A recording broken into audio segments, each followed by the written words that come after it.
Welcome to another philosophical conversation. I'm here today with Davood Gozli, who many of you may know in these internet circles from his YouTube channel. But we're here today to talk a little bit about his work from an academic context. Davood has a PhD in psychology from the University of Toronto and has previously worked at the University of Vienna, Leiden University, and the University of Macau. His book, Experimental Psychology and Human Agency, was published by Springer in 2019. He has also co-edited a follow-up book, Experimental Psychology, Ambitions and Possibilities, published by Springer in 2022. As I already mentioned, Davood's YouTube channel, which I'll link in the description, he focuses on explorations of selfhood and community, where he often publishes book reviews, reflections, and interviews. Finally, he offers a reading group which currently meets on Saturdays at 10:30. I will leave links in the description below to his books, his channel, and his reading group schedule. Welcome, Davood. Great to have you here. Why don't you introduce yourself to those who may not know your work? Thank you so much, Cadell. It's very nice to be here to be speaking with you. I'm a big admirer of your work. I'm working my way through your recent book, Subjects and Systems, or Systems and Subjects. It's a dense, very stimulating book. And also, I've loved over the past year since I discovered your YouTube channel, I've loved your lectures on Freud, Hegel, and the more recent series. Thank you also the audience for joining us for this conversation. Hopefully they'll have the stamina for staying for staying with us for the length that we are going to speak. And I heard you just told me that you read my book. So thank you. I also want to, I'll let you know why. Because the book is written for a very weird audience. We'll get to that in a minute. As regarding introduction, I guess, I don't know, it's very difficult to introduce. I'm Davood, I have a YouTube channel and I have a background in psychology. And psychology, once it gets attached to your background, it's really hard to shake off. Like, it's for right reasons. People who are coming from a philosophical perspective or from a sociological perspective, they have a kind of very justifiable prejudice against psychologists. Because psychology is good at psychologizing everything. It's like everything is about how you think. Everything is about, you can fix things very quickly. So there's this simplistic attitude of a typical psychologist, especially, and I dissociate psychology from psychoanalysis. Psychoanalysis is philosophical. It has a rich tradition. It has a history and memory, disciplinary memory. But psychology also has a very bad memory of itself, because it constantly wants to wow itself and its audience. Like, wow, look what we discovered. 2 years later, again, the same thing. Again, wow, because we are systematically forgetting stuff. Anyway, so good to be speaking with you. That's a fantastic little reflection there on psychology, because actually I'm currently teaching a course on Alenka Zupancic, What is Sex? And she actually makes a point of, she has a nice chapter about realism in psychoanalysis. And she talks about how one of the features of science is that it doesn't have a memory. And that's interesting, right? Especially thinking about it in terms of psychoanalysis, because when the subject goes to analysis, a lot of the times what's being free associated around is memory, and the subject's history.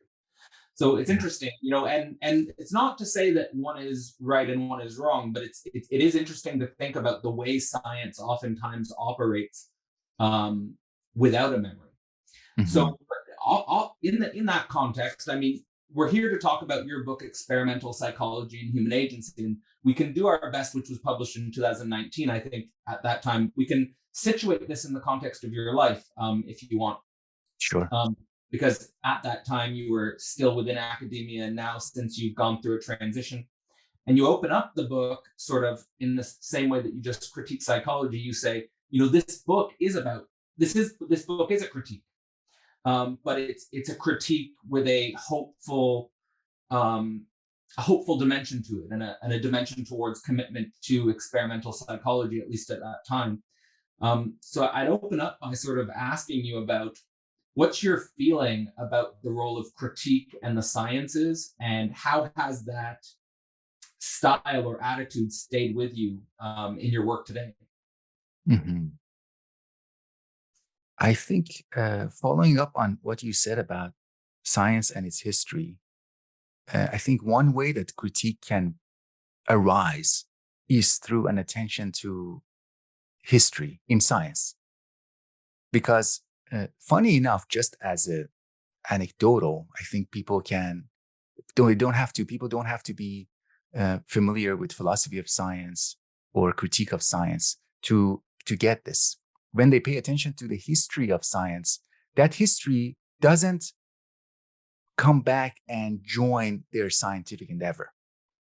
So they're doing science and then they pay attention to history somehow. They read some text, they time travel through in the library.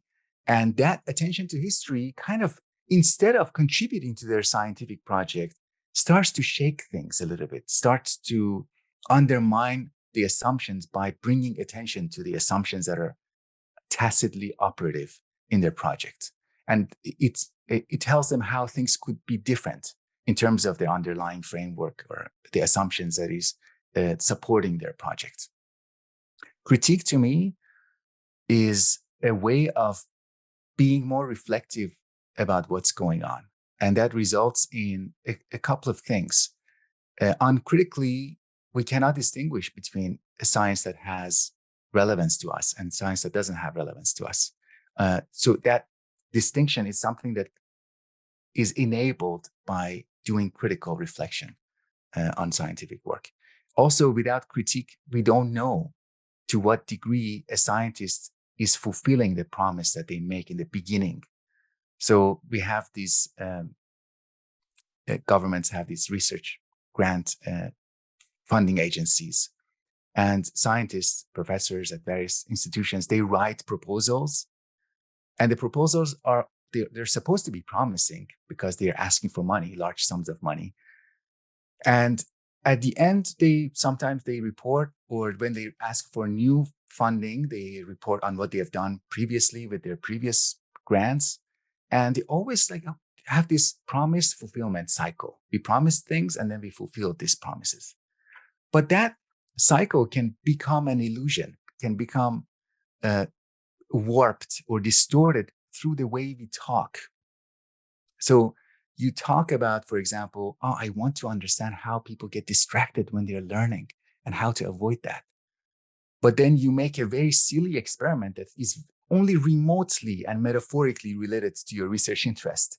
Critique, to me, allows us to get through that illusion of I delivered what I promised.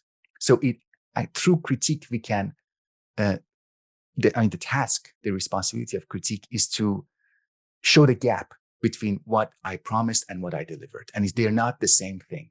And just because you're saying that you did what you did, that those words, that discourse itself is not the same as what you did. So again, the discourse and the thing itself, or the process of the scientific project itself, those are not the same. And that possibility is it arises with critique. Yeah, I mean, there's a lot there that's coming to my mind.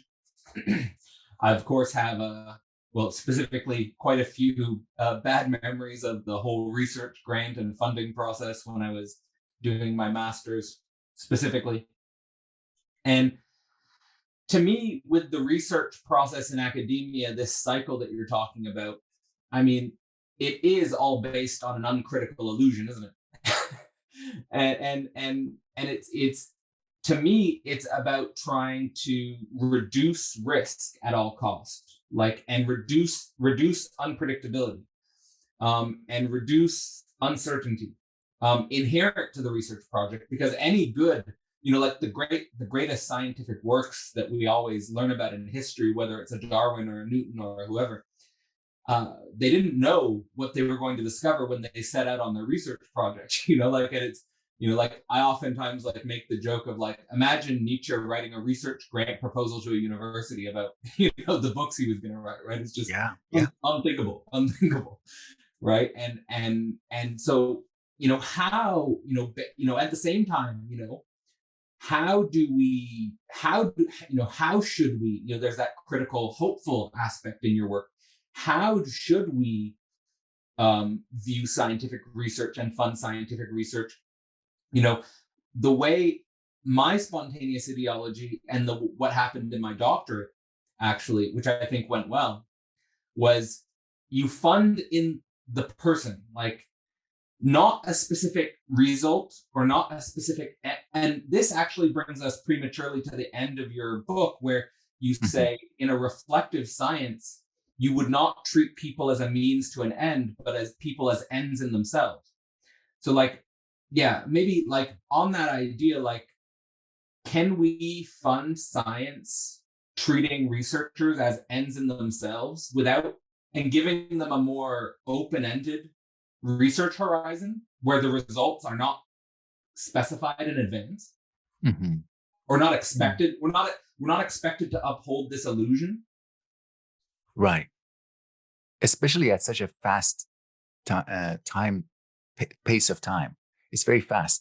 Within a few years, within a couple of years, you have to show what you've done. You have to even. I've worked. Fortunately or unfortunately, I'm familiar with working as a faculty in a university. Every 6 months, I was asked, "What have you published?" Uh, every year, but it was like guaranteed every year. And the way it is asked, update us on your list of publications. Tell us how many you wrote with students, how many publications you got with graduate students, undergraduate students. I just couldn't. I mean, it's absurd. It is not. I mean, I'm not complaining about it as something that is difficult. That, oh, I wish I didn't go through that. No, I'm complaining about it as a telling, as a sign of how the system works, how the system trains us, how the system trains us to think at what time scale, at the scale of 6 months. That's a joke. You want me to like, you want people to discover results, and then the results aren't they supposed to be reliable and replicable? How can we know that in 6 months?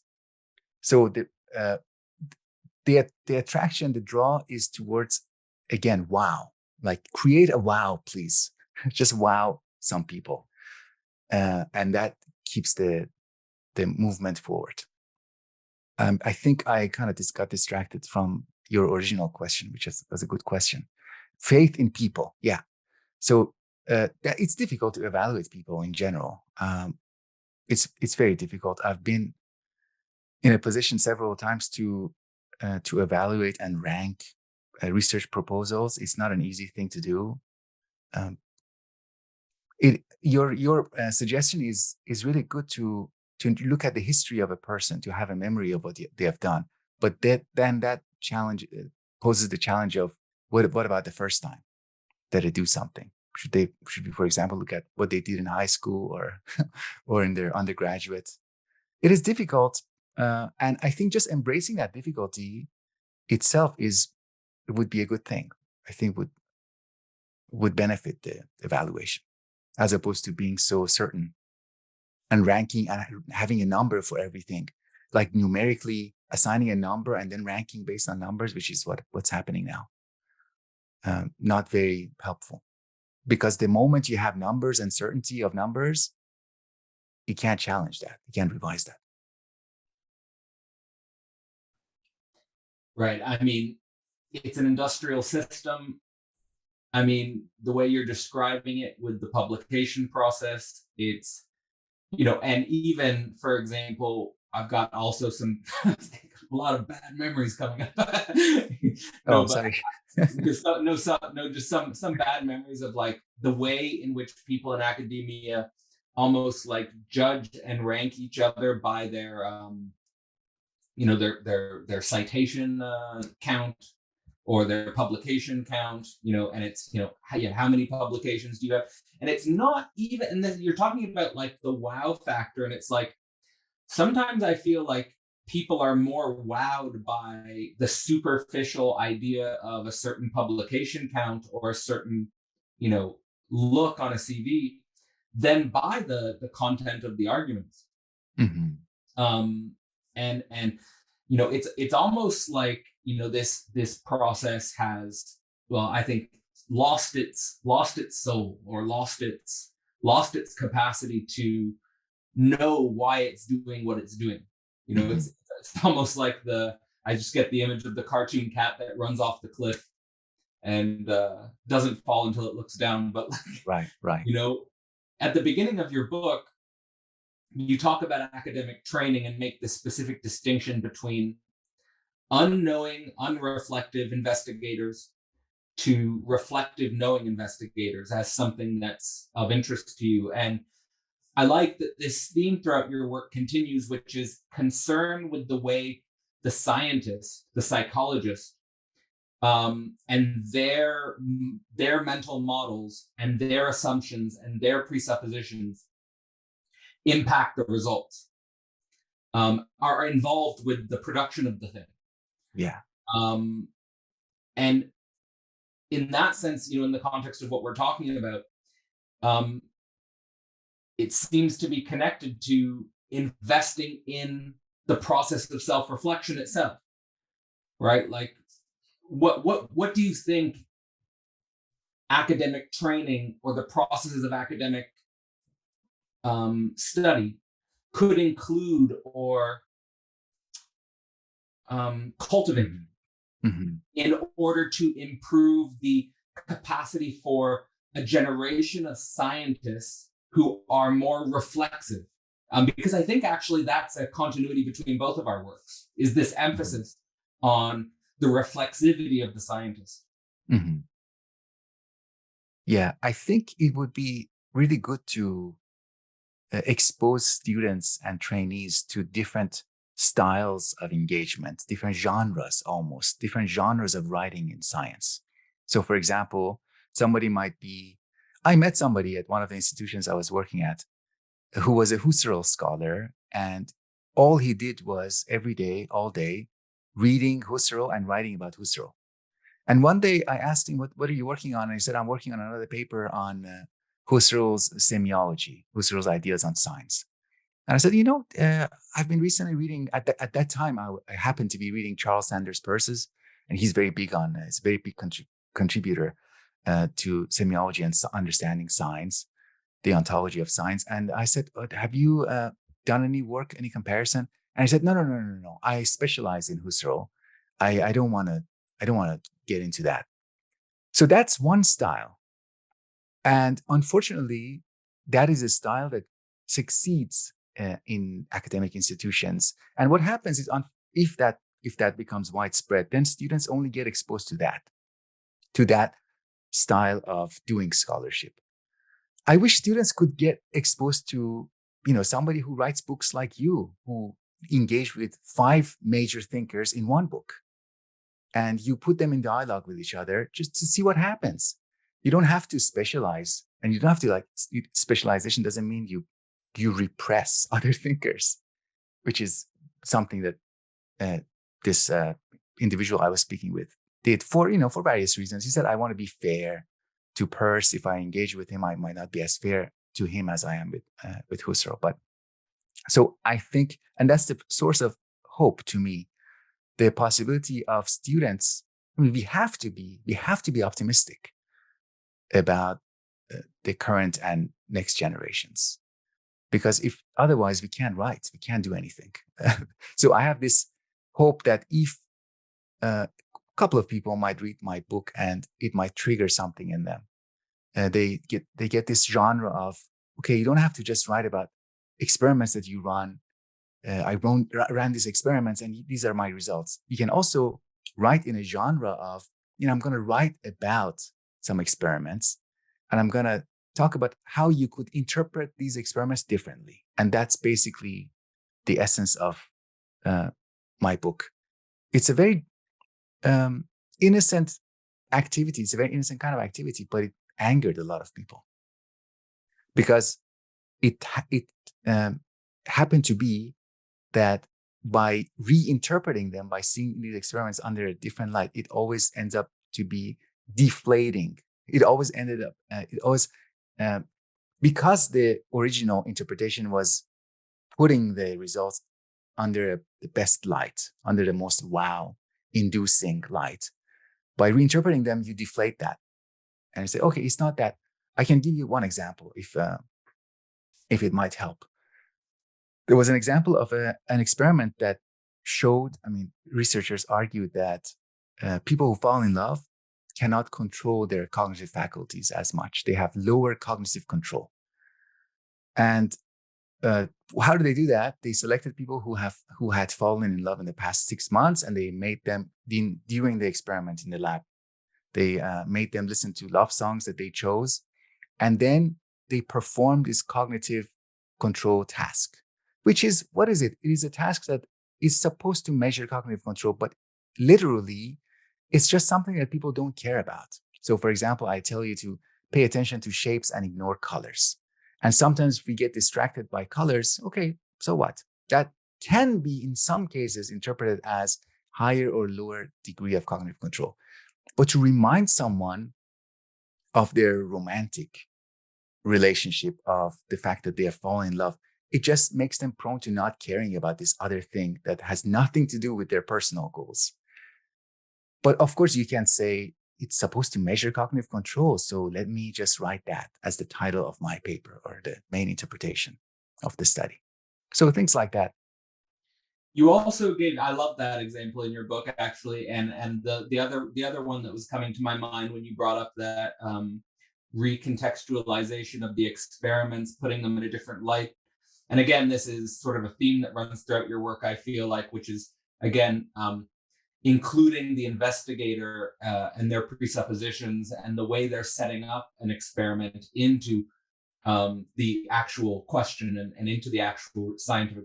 Was this distinction you made on the psychology experiment on Calvinists and atheists? Oh, yeah. And you're like, well, it's kind of this. Did we even learn anything about the difference between Calvinists and atheists here? Like, Yeah. and like the same thing. Like, did we really learn anything about the cognitive control of people in love? Like, so and at the same Exactly. time, like it's incredibly difficult to think about how we might reframe and get at certain important things about love, or get at certain things about worldviews, about atheism and religion, and so why do you think there was such a angered response to your work, and how would you go about, if you had 5 years of, say, just funding, and you didn't, and how might you rethink the way we approach these questions in psychology? Hmm. That's a very difficult question. If I had 5 years and funding, fully funded, and a team, that's a whole package, right? With a team of researchers and research assistants. To me, my proposal would be very modest. I think, I insist on this in the book too. I don't want people to necessarily stop doing what they're doing. I just want that extra layer of reflection and criticism. Just like in arts, we have the artists and then we have the critics. And the critics don't necessarily speak with the artists. The critics speak with the audience, with their fellow audience. The critic is always on the side of the audience. And in science, who the critic is speaking with is not necessarily the scientist. It could be the people who are maybe thinking about following up on those studies, people who are thinking about maybe doing a PhD on the effect of falling in love and cognitive control. And that person might find a piece of criticism of that study and they say, oh, it's not maybe as clear cut as I thought. Maybe I can study something else. In the arts world, and like even films, we have one of the tasks of critics is to help evaluate, help categorize,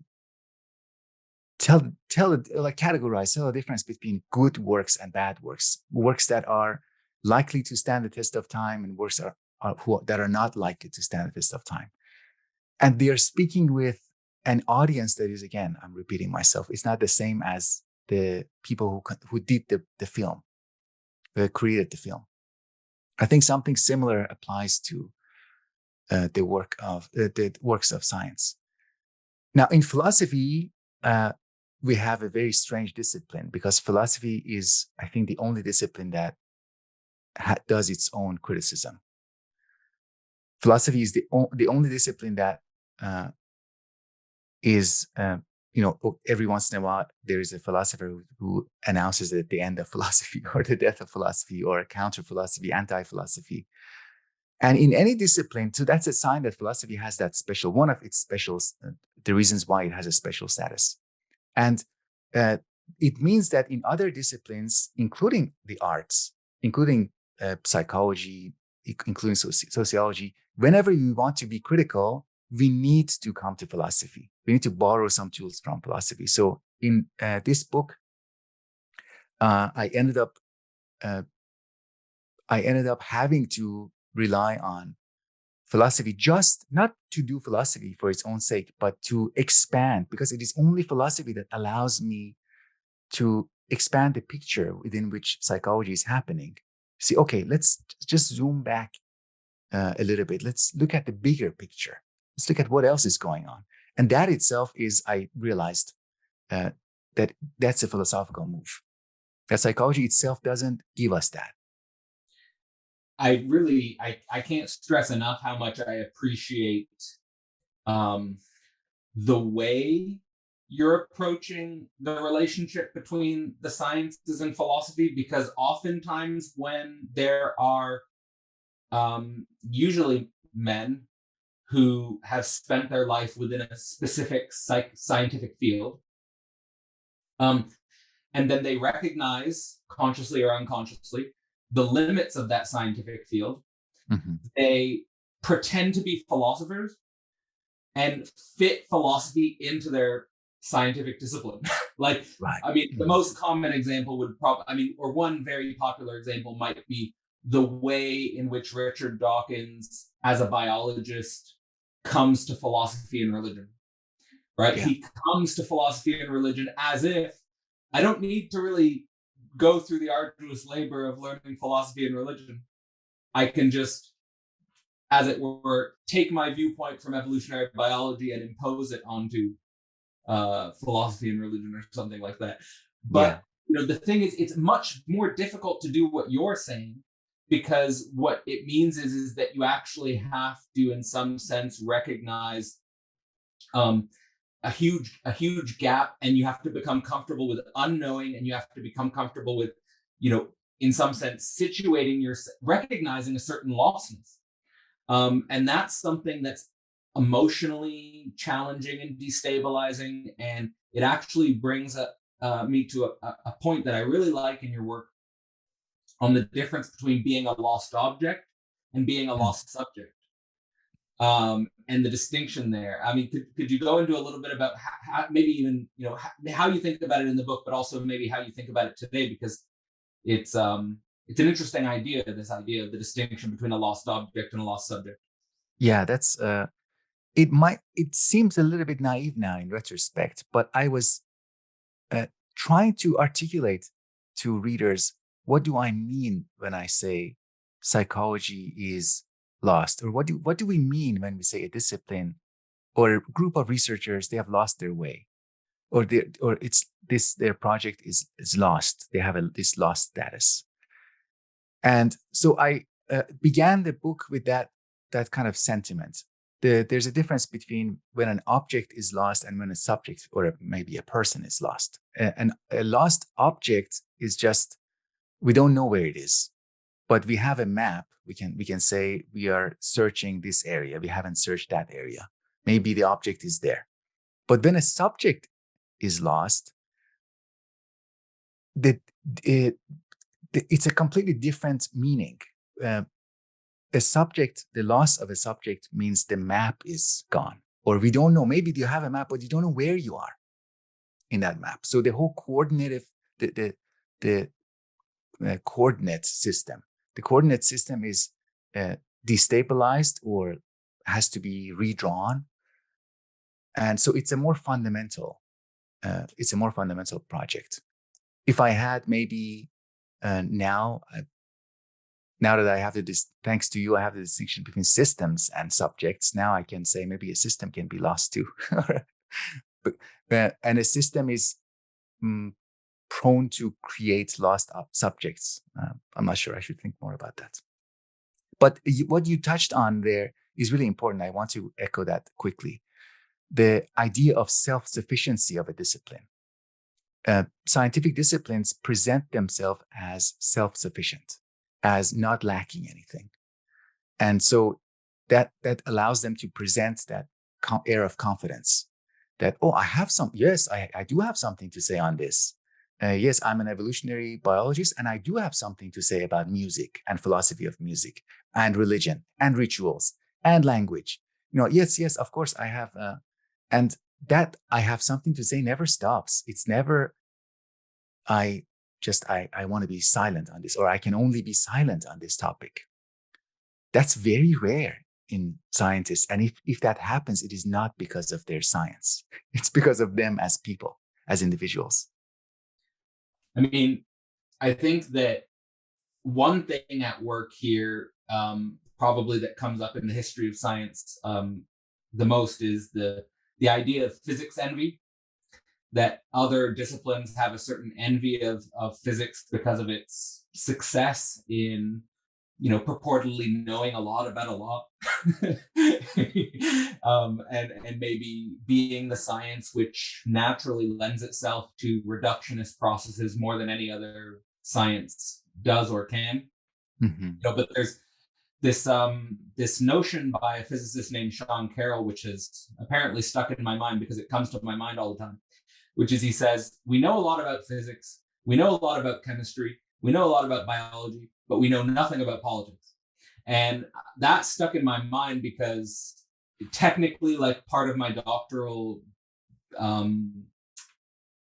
the category, okay. The category of my doctoral thesis involves political science, but it's just like, how much trouble have social and political scientists gotten us into precisely because they might approach their object through the lens of physics envy, and they want to know, right? Like Francis Fukuyama knows it's the end of history. The neoliberal form is the end of history, right? So we just need to replicate this form now, right? Yeah. But now that idea seems quite hard to believe, because like that form has been challenged, and that form might not replicate all over the planet, and there's actually a lot we don't know about politics. So right, so like anyway, so just this idea. And as regards to your topic with psychology and psychology being lost, the thing that just kept coming to my mind was the thing you'll see in pop culture news of the idea of the replication crisis. Like, whereas you're at, and it seems like even like you're asking even a deeper question to me, because it's one thing to not be able to replicate certain, like, for example, the example you gave about do subjects in love experience a decrease in cognitive control? It's one thing to not be able to replicate that, but it's another thing to say, are you even studying that? Right? Like, have you even set up the conditions so that you could, in principle, know that? Yeah. Right. So how do you, and in general, how do you understand the idea of the replication crisis, and how does that perhaps figure in the field of psychology being lost? The replication crisis is partly the result of an over-reliance on empirical facts and empirical evidence. And that means not doing the work of thinking. So we have, simplistically, we have this division of types of work. We observe, we look at facts, we conduct experiments, which is, leads to more observations, and then we do thinking. That's also it's very surprising that I need to argue that in psychology, but thinking is important. You can't just continue be this experimental machine that generates data. That's also the part of the ideology of big data and big data technologies, that if you have enough data, at some point you don't have to think anymore, that you just know. Somehow you know. So that logic operates in a similar way in psychology. That how do we know a study is valid? How do we know that a study is gives us a solid foundation to assume its results? We just repeat it. We repeat it a few times. If it's if the results are replicated, then we can rely on it. We can kind of assume it. But that's not the only way. We can also think about it. Uh, and there are several pathways that open up. Sometimes we think about a psychological study and we realize that the study is very unsurprisingly showing us something that is logically necessary. So psychologists benefit from, I mean, they practically in their career benefit from suppressing thinking. When they don't think, they can demonstrate an empirical fact. They can give us an empirical demonstration of something that is necessarily true, logically true, just because of the way concepts are defined, just the meaning of concepts. For example, when you are distracted, you are less likely to remember what you studied. There are studies on this. Or there was a study that found a correlation between random number generation and arbitrarily choosing between two buttons, A and B. And I say, oh, these are the same mechanisms. But look at how you define those two activities, random number generation and randomly choosing between A and B. They are the same. Like, do you need an empirical demonstration? So that's one. The other one is the flip side of that. Sometimes the concepts determine, if you think through them, they determine that this is a highly unlikely outcome. For example, intelligence and shoe size. If somebody gives me an empirical demonstration that they are related to each other, it's like, I will not be convinced. And even if they show me 5 replications of it, I also, why? Because of the meaning of the concepts. So in psychology, that happens also. And that's a source of wow. I mean, the concepts that I used in this example were obviously silly, but sometimes people cleverly find less obviously silly silly categories like religiosity and open-mindedness, you know? And I say, look, religious people are less open-minded. But there's nothing in the definition of those concepts that would lead us to even asking that question. So the replication crisis is a crisis, is as big as it has been because of the repression of thinking in the discipline of psychology. How ironic, actually. Yeah. Really funny. Now there's some really interesting things coming to my mind. So I like that you're emphasizing in the repression of thinking the lack of thinking about the derivation of the concepts you use to set up the experiment itself. Like, and this can be seemingly trivial, like intelligence and shoe size, but as we saw throughout the 20th century, things can be not so trivial, like, for example, intelligence and race, or something like that, where you're using certain racial categories which you actually haven't demonstrated why those categories are being used, or why you're using them the way you're using them, or why they're being set up the way they're being set up. And there's a lot of studies now about how, of course, the way we socially categorize race versus the genetic reality of race and populations are very different. Like, our social categories and the genetic categories do not match very well. So there's all these types of things when you start questioning the concepts, and I think it's actually another good example you gave was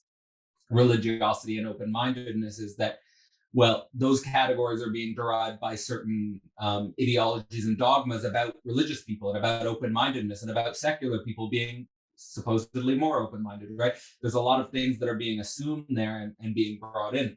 But there's something else that I want to dive into you with, which is there's this relationship between Freud and Deleuze that has driven me insane, which is Freud said, we repeat because we repress. Mm-hmm. And Deleuze flips Freud on his head. So I think about them in a circle. For Deleuze said, we repress because we repeat. And now this is an interesting circle to think. It leaves my head spinning. But what I want to use this circle with is when you said psychology has repressed thinking. So, and this goes to I think this like helps me understand not only the replication crisis, but also your investigation here, which is that psychology has repressed thinking because it's repeating silly experiments. Yeah. Right? If it didn't repress thinking, it would have to go to the ground of conceptual derivation and questioning deeper how we set up experiments. And did we really learn anything about atheists and Calvinists? And did we actually learn anything about love and control? Yeah. Yeah. So what's coming to your mind here? That's great. Wow. I love that Freud Deleuze back and forth, because they each take one of those two sides as given. So for Deleuze, what is given is that we insist on repeating something. We insist. And I imagine, for example, a careerist academic who insists on, no, I want more mileage out of this experimental paradigm. I want to run a few more experiments, a few more publications, then I can get tenure. So I insist on repeating.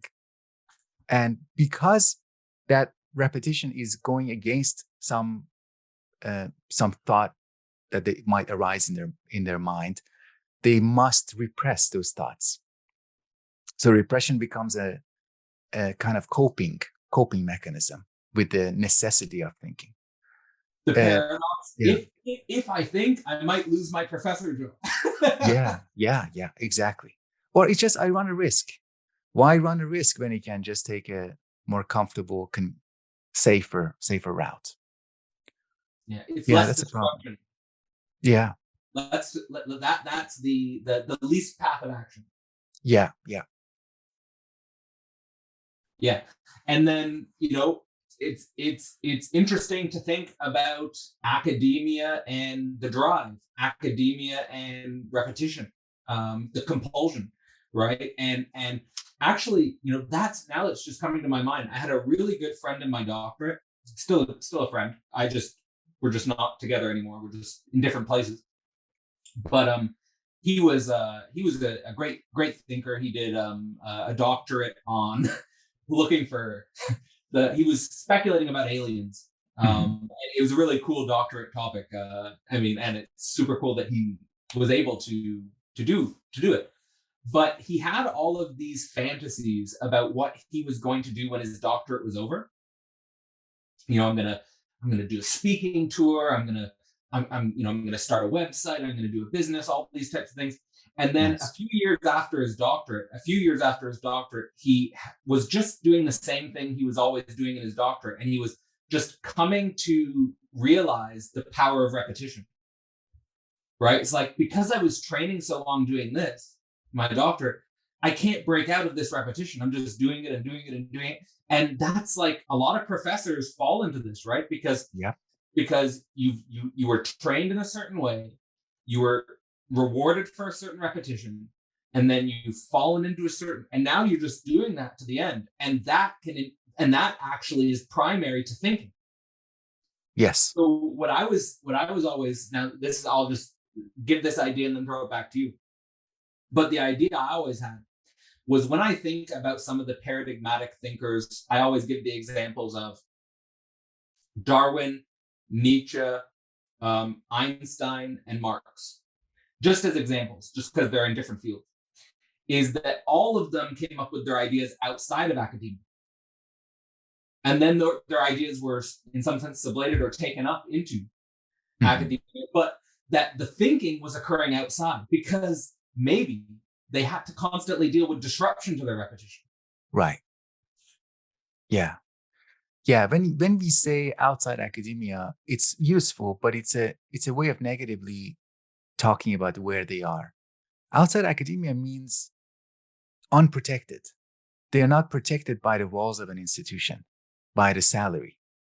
And that's something that, you might underestimate that. But when you lose it, as I did when I decided to to quit my academic position, I suddenly realized I'm in a different world. I'm exposed now. I'm exposed to reality in a way that I wasn't. And that exposure is distressing, but it's also a source of information. You can't repeat yourself in your uh, prior, what you did before, the kinds of questions you ask just because it gets you publication. That kind of thing doesn't work in, I don't want to say in the real world because but in the world outside of academia, in the world of, let's say, finance, business, even with talking with ordinary people, like talking to my friends, talking to my wife, I can't repeat myself. That doesn't work in genuine situations. It doesn't work. And because of this conversation, this is something that uh, I want to ask you, because you're more in this phenomenological tradition. Husserl and then Heidegger, they critiqued the so-called natural attitude that sciences fall into. Not just sciences, but also a religious person might adopt a natural attitude regarding the religious categories, angels, for example, and taking those for granted. What we are talking about when we're talking about these repetitions, it is something that is, correct me if I'm wrong, it is in addition to the natural attitude. It's almost like somebody figures out how the natural attitude is set up, how the natural attitude works, and then decides to take advantage of it and say, okay, maybe I can extend the natural attitude to these things and then repeat them. And because of how this attitude develops, people will take it for granted that my projects are justifiable and I can keep going. So I think it is distinguishable from the natural attitude itself, the problem that we are describing. So I'm curious what you think about that. Yeah, I mean, I'm very sympathetic to the idea that this naturalist attitude is just sort of a unthought background assumption, or what we might call a naive ontology. Like to me, the crucial thing with the phenomenological tradition as it relates to the sciences, and of course, Husserl maybe in particular is interesting to study here because of his, quite explicit interest in engaging in the sciences, is and Heidegger in the beginning as well, probably influenced by Husserl, um, is that science seems to work so well that it doesn't need to worry about ontology. Mm-hmm. Like it can just do its thing. Like actually, sort of like the way you're saying it, like the way you were saying it about how I can just take for granted this natural attitude and I can just repeat this and no one will question this background assumption. Mm-hmm. But like, and that seems to be the case. Like to me, it's just like, because science has in some sense become so powerful, I think that what it has repressed and what now I think we need to think is science's own naive ontology. and what does it mean? And so for me, like in my work, the way I usually bring this out is that usually when we think about physics or chemistry or biology, we think about the substance in itself that is being studied, like atoms, molecules, cells. But now we need to think ontology, because science isn't just studying this substance, science is transforming this substance, like, for example, genetic engineering or atomic manufacturing, like where science literally changes beings, or like science can actually lead to transformation effects in being, Mm-hmm. which wouldn't have existed without the scientific intervention. So now it's the naive ontology can no longer sustain itself. Like, like you just Yeah. assume a natural background, and then all of a sudden you do the science, and you're like, oh, the natural background we're assuming is totally transforming because of the science we're doing. Yeah. Yeah. You know, connects to something else I wanted to speak with you. And I think this is relevant to, it's a category that a little bit tricky, and that is the category of spirituality. People usually say, especially teachers of philosophy, they say if you're not doing philosophy, then you're doing bad philosophy. But if you are pushing philosophy away, then you fall into a bad mode of philosophizing. I think the same thing could be said about spirituality. People who push against spirituality, people who reject spirituality, end up doing a bad form of spirituality. When I reflect on my experiences in academia, and I ask myself, did I have a problem with the spirit of academia, at least in my context? The answer is yes. And since then, I had a couple of experiences in the corporate world. And when I reflect in my, one of my recent experiences, yes, there was a spirituality going on. And what I mean by that is, what do people treat as sacred? What do people value? What is it that that is organizing the whole project? How do people treat each other? Those are, elements of spiritual, very, elementary kinds of categories of spirituality. But my presence in academia, my work in academia, what I criticized, now that I think about it after a couple of years, I think I can redescribe this project as a critique of a form of spirituality. And I don't know, maybe I'm thinking about this because I listened to your recent conversation with Peter on psychedelics, but I think it's relevant. I think it's relevant here. So what are your thoughts on that? Well, specifically, so when we think about philosophy, religion or spirituality, and art as these modes of spirit, I do think that I think this is a useful distinction that we could apply to maybe all three. That if you're not doing philosophy, if you're not reflectively cultivating a philosophical attitude, then you're a bad philosopher. If you're not reflectively cultivating some relationship to spirit or religion, you're probably doing it badly. And maybe same for art, like as a way of being or as a way of living. Like I'm thinking here about the style of a person. And Mhm. this is not saying that you have to be a certain kind of philosopher or a certain kind of religious subject or a certain kind of artist. But that, I think, the main thing would be the reflexive engagement and the genuine struggle in some sense with what does that mean? Like, what does it mean to think? What does it mean to worship? And what does it mean to express a style? And if I really think about those three things, I mean, those are very open-ended and lifelong projects, right? What does it mean to think really? Like, because if you're really thinking, you're always even have to question, am I thinking? Mhm. You always have to question your thinking constantly, like, and that sometimes will keep me up. Worship, what do I worship? How do I worship? And and my style, right? Like again, there's not one style fits all, and we all have different styles. But you know, how am I presenting myself to the world and why like that? Mhm. Yeah, especially the question of style is also something that has been a preoccupation of mine.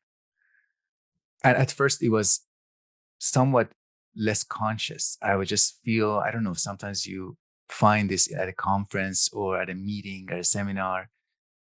You don't have a problem with what the person is saying, but something about how they are saying it irritates you. It's like something is wrong with that level of confidence attached to what you're saying, or something is wrong with how much you're attacking someone else.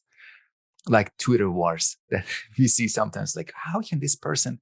What does it say about their style, their overall style, that they're attacking someone on Twitter using these words for these reasons? Those are all parts of a style, and I don't necessarily want to say I want to pass judgments on people, but what I'm insisting on is a sensibility to style, especially in our age, in our time where there's so much emphasis on information, what the content that is given, and that masks the importance of style. And of course, I know that for you, content matters, but what I want to express is that content has to be the fruit of the right style. Not that empty style. I'm not a proponent of empty style, but if the style is really there, if it is a solid presence, then it gives rise to the content that is also compatible with it. I mean, I can just give an example of, like, I think, like, Slavoj Žižek's been a big inspiration for me. Now, Mm-hmm. a lot of people will say, Žižek's appeal or his unappeal comes from his style. But to me, it's like, yes, his style is important. It has a certain attractive or unattractive dimension to it, depending on your own sensibilities. But there's something about the way in which there is a content there as well. And so I think, yeah, we have, the over focus on content with absolutely no attention to style is very typical of industrial processes like academia, right? And it's like, when I think back on academic conferences, it's like there is no style. Like nobody here is getting off. Yeah. Yeah. Nobody here is enjoying themselves at all, right? So Yeah. that's a big problem. And then, like, I guess I could take it to the other extreme, where it's like someone's really shiny or someone's really entertaining, but it's uh I get that a little bit with reality TV shows. Is like, there's a lot of style here, but I'm not getting any content. So Right. I'm looking for a unity here. Exactly. Exactly. Wow, that's a really great point. And it helps us to clarify this. What we mean by style is not like wearing fashionable clothes and wearing, I don't know, big hat and sunglasses. Those are outside of the project. And they're outside, even I can say it, I would even say they're outside of the subjectivity, of the form of subjectivity that is doing something at that conference. There is a subjectivity that is a participant, a form of subjectivity that is a participant of a scientific meeting that is presenting something. And if there's a style that is like a baggage that this person is carrying, uh, incidental to the task of the presenter, that's no, that's not what we mean. Even though that is style, but it's outside. It is alien to the task.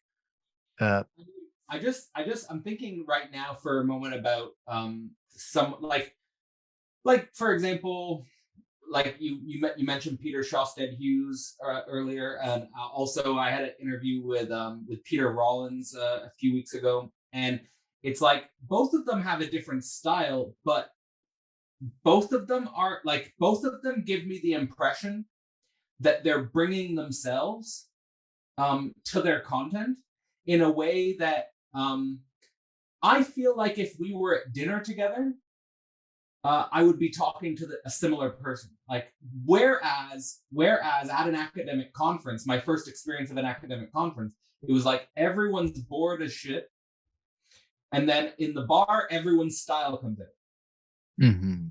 and it's like, this is a mismatch, like, where all the interesting people and all the interesting style is coming out at the bar, and then everyone's acting like a robot at the conference. And you know I think we just need to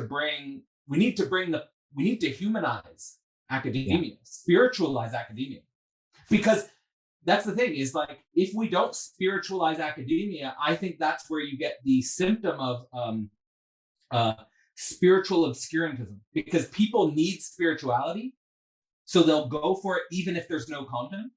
Mhm. But we need to actually spiritualize the processes where real knowledge is being generated, and the knowledge should be enhanced and improved by the spiritualization, ideally.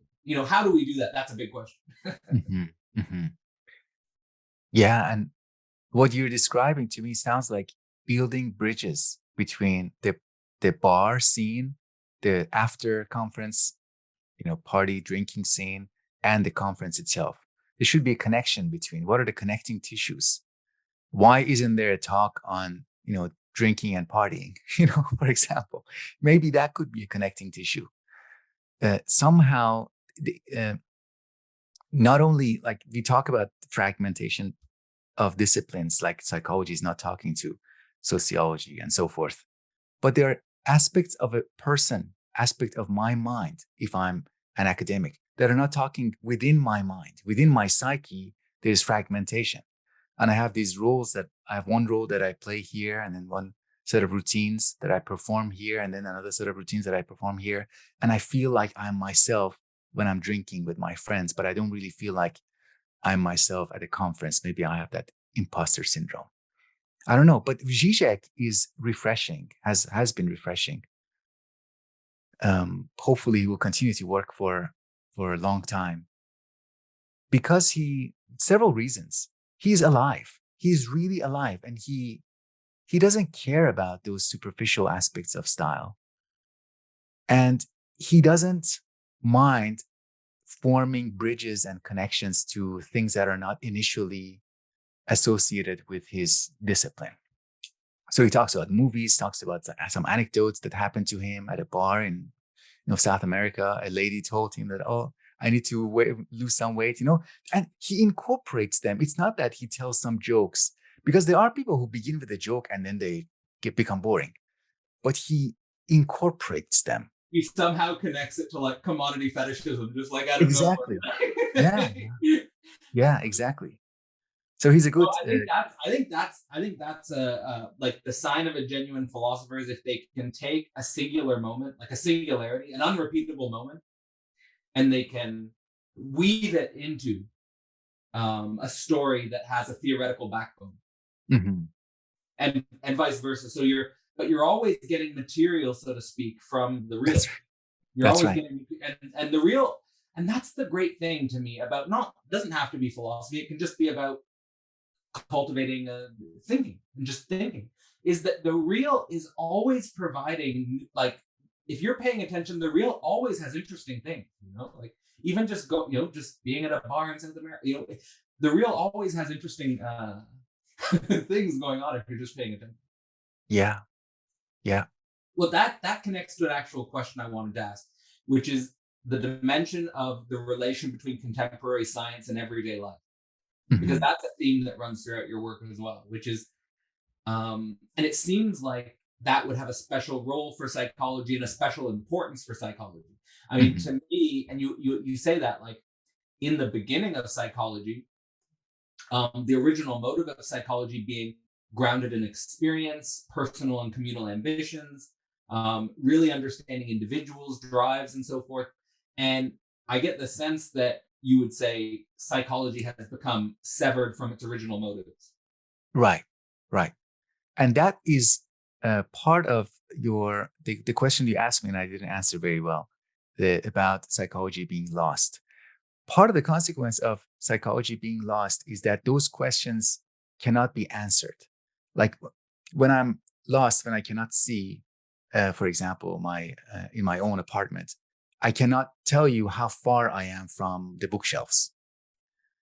And when psychology is lost, the question, how far are you from everyday life, cannot be answered, cannot be, truthfully or accurately given.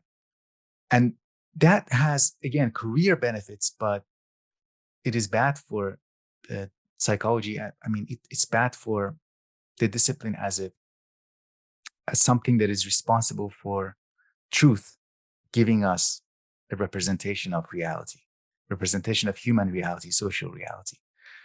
This I see it as in line with the dissociations that we talked about, just like how we dissociate parts of our lives at the conference and later at night gathering of friends. That dissociation enables some forms of efficiency. And because of that efficiency, maybe there's a motivation to separate ourselves from everyday life. Everyday life is very messy and it changes a lot. It doesn't have that neat separations, distinctions. And by separating a psychological project from its original source, where it got its motivation from, it can run very fast, it can produce a lot, and later can say, oh, maybe we have these implications we can draw about everyday life, but it's an act of faith. So I think it's long story short, I think it's a efficiency driven tendency to separate. I mean, I think here what's coming to my mind is, Aristotle's four causes.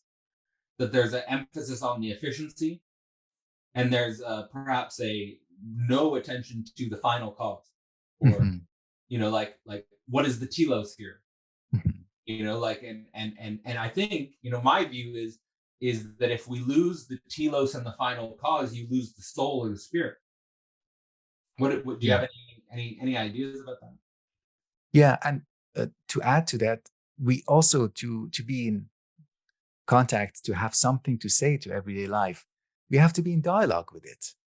We have to be in a meaningful back and forth conversation, and that's we can tell this when a person who is a very prestigious scientist comes and gives a lecture on YouTube, or comes and gives a lecture outside in some social events. Unfortunately, a lot of times we detect a lack of interest in feedback from reality, feedback from the real, feedback from the audience. It's almost irrelevant because the person might feel like they already have the prestige, they have already made it, they already are saying things that are very important. So why look for feedback if you already believe that what you say is really great? You have already published. There was one incident where there was a kind of an argument that bordered on fight, a very combative argument between two sides. One person was giving a presentation, the other side was criticizing. And the presenter finally said, but we published it in this journal, so it must be good. So that was the final, um, the final The final response. arbiter, Yeah, yeah, final determination. yeah. In response to the critique, The you joke I might, have for that is, the Nature Journal. yeah, nature, Like that's like nature is speaking. yeah. Like It is the that's sacred. yeah, Yeah, it's the it's same. But sorry, I interrupted you. no. I think I was done. Just this idea, maybe it's connected to that background assumption of the natural attitude, but just like it's like yeah, we published it in the journal Nature, so this is this is really nature. Yeah, that's right. It's really something different. It has a ontological status now as a Right, piece of writing. right. I mean, I think you're right to emphasize that there's this gap because of efficiency. I think there's this gap because there's this perspective of we don't need feedback from the real, which is like on because of this naturalist assumption you were talking about, it makes science very unscientific. Because to me, science is based on getting feedback from the real, Mhm. nature, but then you also have to get feedback from the social real. And that would also, to me, like that to me is why I like the idea of spirit science. Because a spirit science would include the whole individual within the context of society, within the context of their community. And you get feedback from nature and you get feedback from social society. Like and we have to think about that both of those scientific. Mhm. Like, they have to go like, but that means is that not just your experiment goes through trial and error, but your identity goes through trial and error. And that's why there's a resistance to the feedback from like, you know, just people like, and we need better communication pathways between the journals like Nature and, like, like, for example, if experimental psychology was really getting at a question of love and mental control, or if Mhm. experimental psychology was really getting at a meaningful difference of atheism and Calvinism, then if that was happening, there should be communicative bridges with society that make that knowledge genuinely known and are open to feedback to improve the experimental process.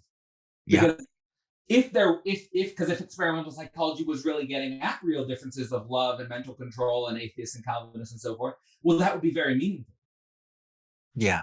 If it was really interested in that, that's the Yeah, other way of describing it. If it was really, truly interested in that question, then the style of that, the pursuit of that question would have come about in a different style, in a more rigorous style, as opposed to, that project. I know a little bit about the background. I think it happened within a span of 6 months from the time it started until it was published, and that's very short. They had a lot of, like, there are a lot of obvious things you could do if you are running that experiment. Like, in addition to reminding people about their romantic love, you could also remind them about other distracting things to see how that is different.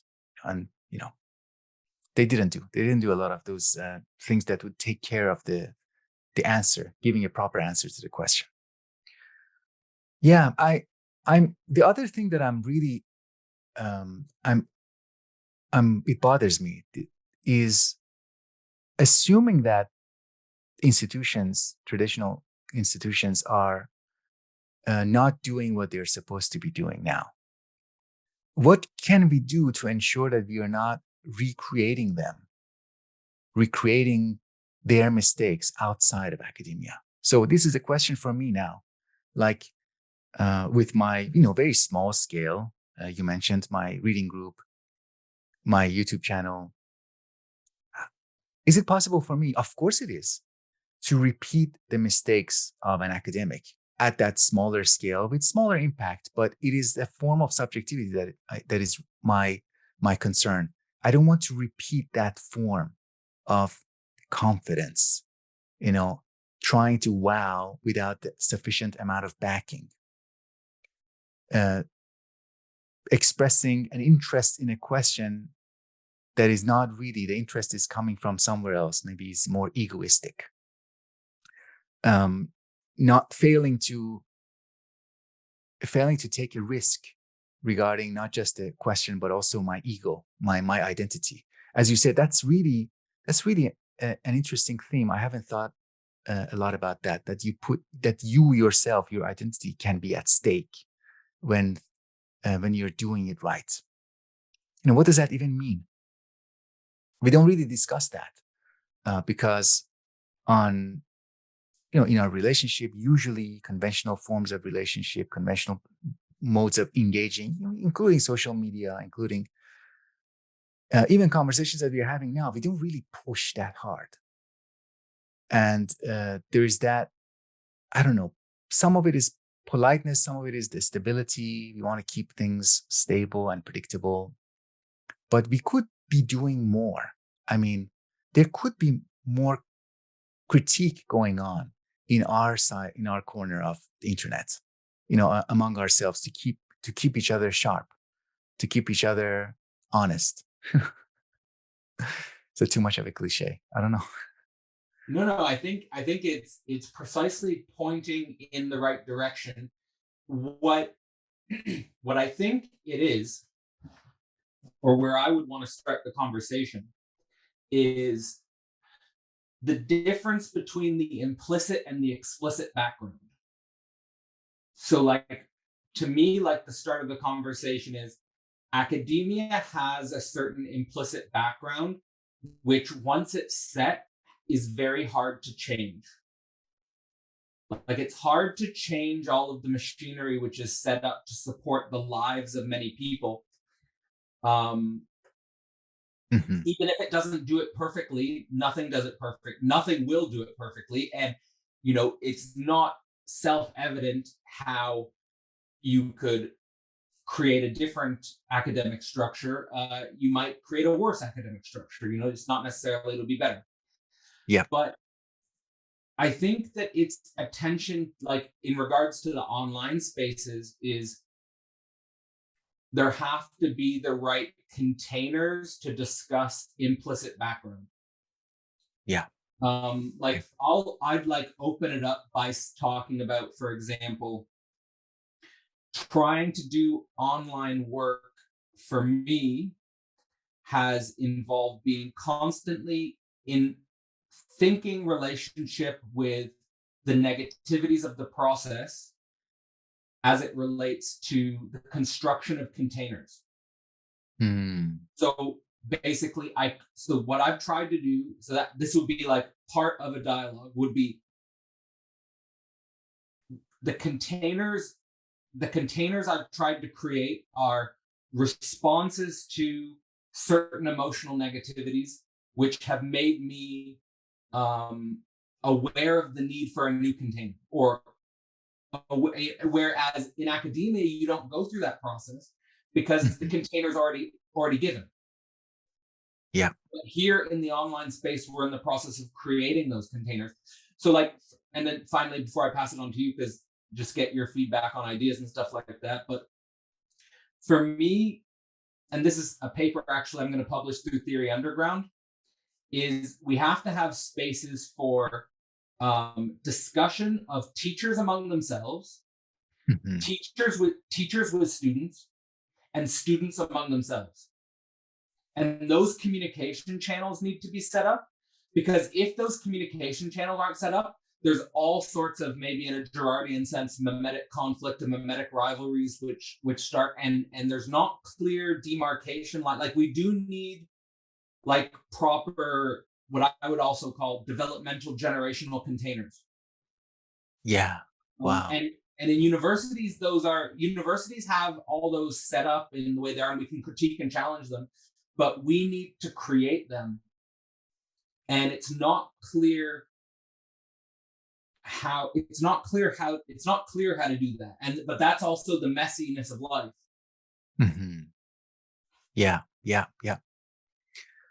Yeah. One of the things that when I was teaching at university, there was this almost like both sides knew. You walk into a class to give a lecture to to teach something, and I've always been sensitive to the facial expressions and how students sit.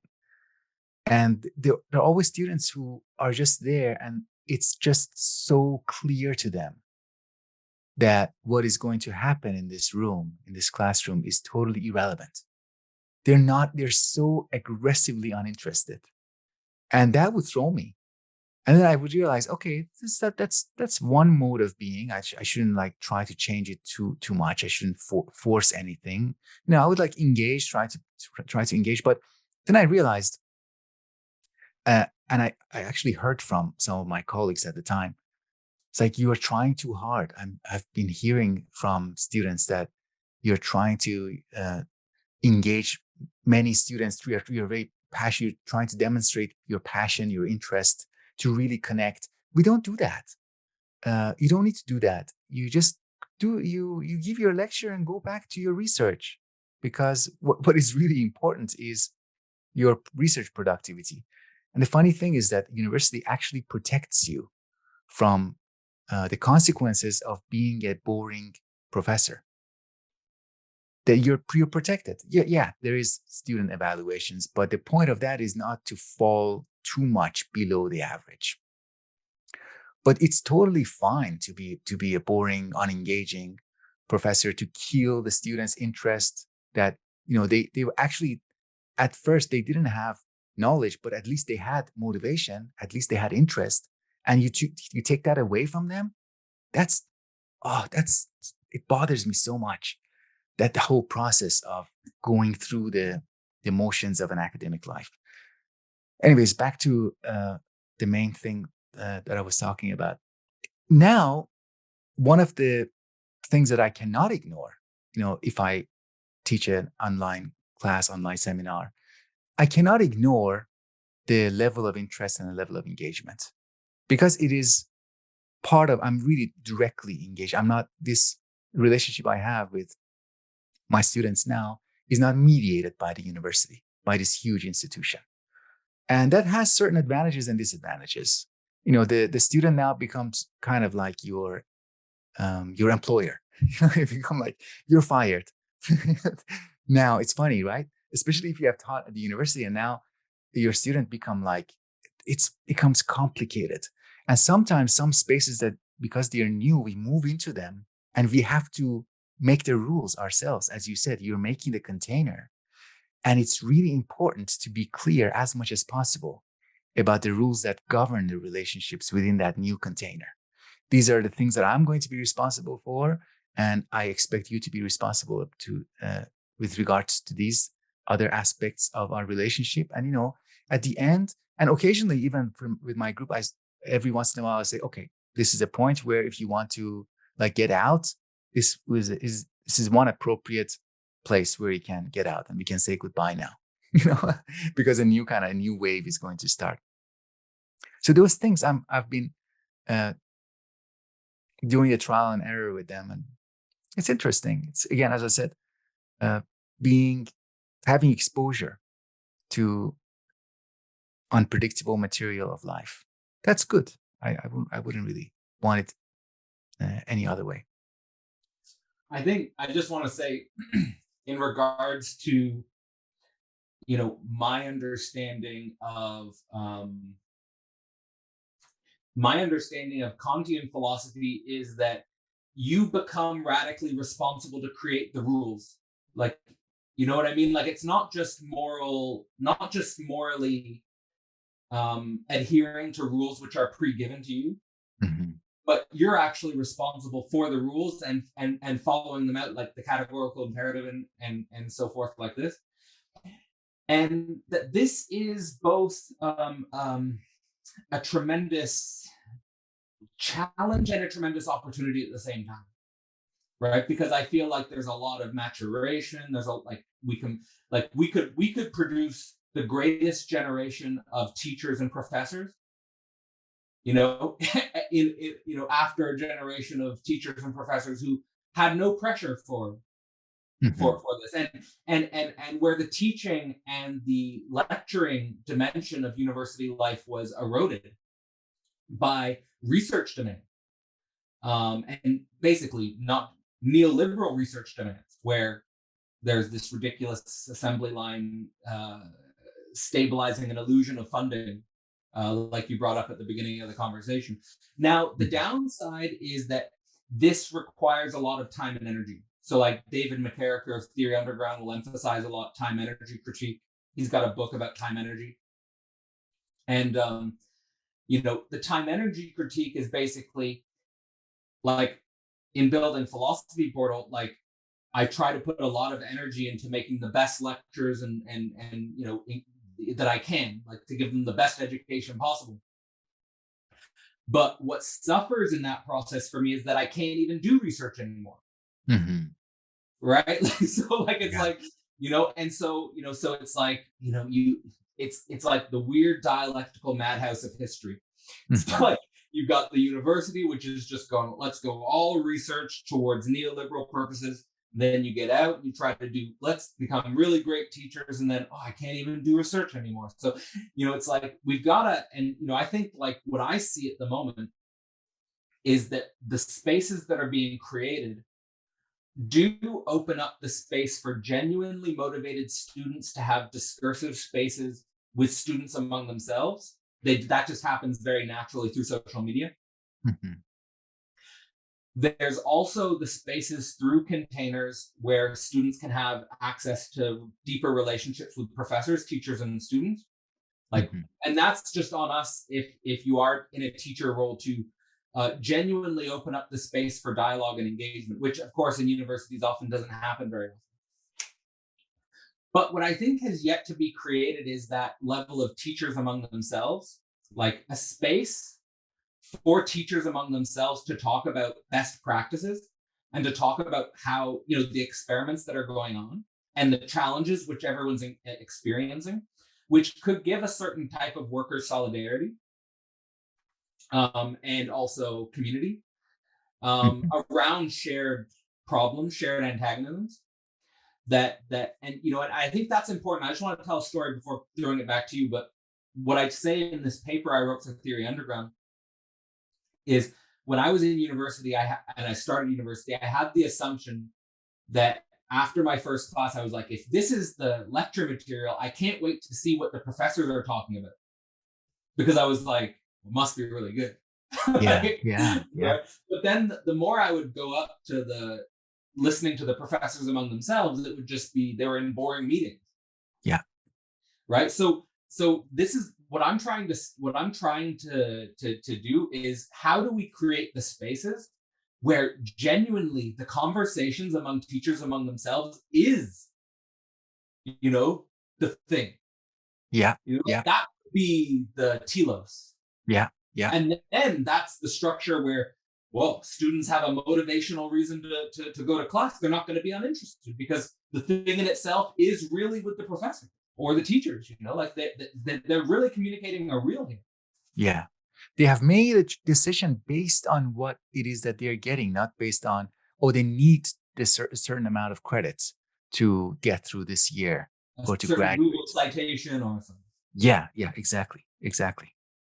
Yeah, when you said about when I felt a little bit sad when you said you don't have time for research anymore, but there could be an alternative there, because I do feel the same way. Uh, the the alternative is that our research is our life. That we have to constantly revise this concept of research for ourselves based on what it is that we are going through and based on the constraints, because they you can't I can't say that about myself with that level of confidence, but about you I can. Like, you can't go back. You are a scholar. You will do research. It's like you can't do these online courses and then like just take care of your life. No, you are a scholar, and that means that your scholarship is coming with you in these new contexts and evolving into a new form. New concerns, new questions will arise. Maybe it will not be the same as the previous questions, but it will be something. And then because we need that to feed into teaching again. Uh, Teaching and scholarship kind of, they need to go hand in hand. I also really like this idea of connecting intentionally at this level of, like, let's say, freelance educators, freelance teachers, having a community, having a network, because otherwise you run the risk of cannibalizing your students. Uh, they become your social network, and that's wrong, because you have to give to them. You have to give, and by you I mean, I'm not just pointing the direction at you, but just us at what we are doing. We should not use if you're running an educational circle, that's not our social support system. That's a place of, you're giving there. You're embodying generosity, intellectual generosity. So we need that. That really creates this huge gap of, so where is the support system? That needs to be created. And I agree with you wholeheartedly. Yeah, it's a very meta conversation, but like that's genuinely something I was having a conversation with my partner today about over lunch. Like, was but that's addressing this issue, is that I totally agree with that. It's a total mistake to enter into this cannibalistic relationship with students. There is a space for teacher student relations, and those should be opened up, but we also can't have this issue of this huge always trouble with humans, is this undifferentiation, Right. right? It's a huge problem, right? Like, and thinking differentiation is usually super emotionally difficult. right? Like, and actually deriving and like back to the point about the psychology experiments, why is that difficult? Is because deriving the categories, deriving the concept, right? Why these concepts, and how do these labels function and how do these categories function? Hmm. We Hmm. can't just assume these things. And that's the thing is that, and this is the great challenge and the great opportunity, is that these things were just given in some sense in university, and doing this work allows for, and it actually connects nicely into the way that I think in your book you introduce philosophy. We've already talked about how, the way you've personally related to the relationship between psychology and philosophy. And in your book, there's a few crucial moments, I think, where you bring philosophy in a very, very important way. Is like one example was the way in which you introduced the difference between the world centric and the subject centric perspectives, which I'd love to talk to you a little bit about. And the other one was the way in which you introduce Sartre's being and nothingness and talk about the dynamics of presence and absence, which Hmm. are also sort of a theme I think that you carry throughout the rest of the work. So, yeah, how would you think about the world centered and the subject centered in psychology, and also the presence and absence dynamic, because I think that's a super important dynamic. Hmm. I mean, Thank even you. in this conversation, just before passing it on to you, in this conversation, I feel like we've been feeling around the space of presence and absence and Hmm. subject and world, like, and talking around that, and free associating around that can lead to new ideas. Hmm. Yeah, I found it really useful to think about the same situation, like keeping the situation that is at hand the same, and just uh, looking at it through different perspectives, and the distinction between subject-centered view of the situation and the world-centered view of the situation. We can also think about it as objective versus subjective, but those two might have already a lot of baggage attached to them. So, as subject-centered view of an experimental situation is somebody walks into a lab. They don't know what's going on. They're hungry. They want to go to have lunch after they do the experiment. And they meet the experimenter. The experimenter gives them some instructions. They don't care that much, but they want to do it conscientiously and get the credit and get out. But the description that the experimenter gives us in their report, in their final report, doesn't include these subject-centered views, these rich, views that they're attached to the context of what else is going on in the life of the research participants. They say we had 20, 30, 50 research participants. They came and they adopted the goal that we gave them. They performed the task, and this is the results that we found. In that description, the experimenter not only excludes the experiences or the subjective view of the research participants, but they're also, in a sense, excluding themselves from the equation. They're excluding themselves from the account. They don't say that, oh, I really want this experiment to work, or this was part of a series of 5 experiments that I conducted, but I'm reporting just 3 of them because 2 of them had a technical difficulty, or so many other things that is happening. So I did this experiment a year before my promotion, so I really had to push this to complete it. All those things are, it seems like it's irrelevant. The examples that I'm including in these subject-centered descriptions of the situation, they seem irrelevant to the experiment itself, to the facts of the experiment, but they could be relevant when it comes to the lack of motivation in the experiment on the part of the research participant, or the time pressure that is added because of some practical issues, that the experiment had to be done uh, sooner than its natural course. I So mean, that's it's useful. It's very useful, and the reason why I introduced that in I think it was in chapter 2 was because it is not discussed in the discourse of experimental psychology. It usually is just given that this is the world-centered view of what happened, and it is what it is. Yeah, I think that's important, and I think at a specific point you say even an objective world-centered view involves the subject, is produced by in Yeah, some yeah, subject. And I just wanted to give a story that might be relevant here in thinking through this, which so my original scientific field was primatology, which is an interesting field for this question. So, like, for example, if you study the first papers by Jane Goodall, they'll involve a lot of personal field reflections and notes mm, of her time in the field. And then steadily over time, this was, and she was, sort of in some sense, I don't want to say reprimanded, but in some sense critiqued for this as being too subjective, of course, too feminine, and bringing in mhm. feminine Right. attributes to the to the masculine objective process. Mhm. But like as primatology went on, it did become more objective and in that world-centered default way. And um, I did some time in primatology comparing and contrasting. Primatologists would sometimes release their field notes and stuff like that separately, and there were some really important, like, dimensions of that illuminated certain aspects of the data. Like, is almost like, like you were talking about the data speaking as opposed to thinking.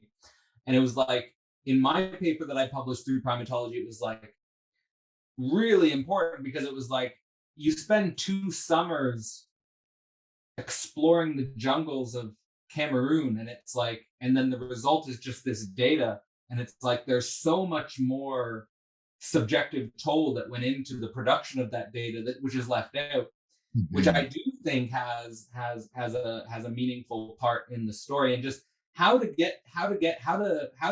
find space for both Yeah, is I think that's the direction things should go, but it's oftentimes not clear how to do that. yeah, yeah, yeah. It takes, I think, one thing that it takes is small acts of risk or small acts of courage on the part of somebody who's writing a, a research report, because we have really rigid conventions for publishing psychological reports. You have to write introduction, method, results, discussion. And you can speculate a little bit and get a little bit personal in the discussion section and the introduction a little bit. But method and results is really, you have to really follow the world centered perspective. But, it can be, risks can be taken in those places and, make it a little bit yours. The author can make the piece of writing a little bit more idiosyncratic. And that would be meaningful and more informative. Yeah, Um, I think there should be like that. The idea I would have is like there should be a section which is explicitly for reflections.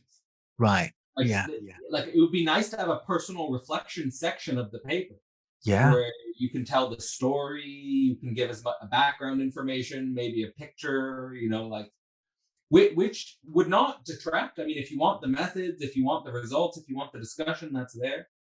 And there's also this, which, I mean, sometimes there's like really important information.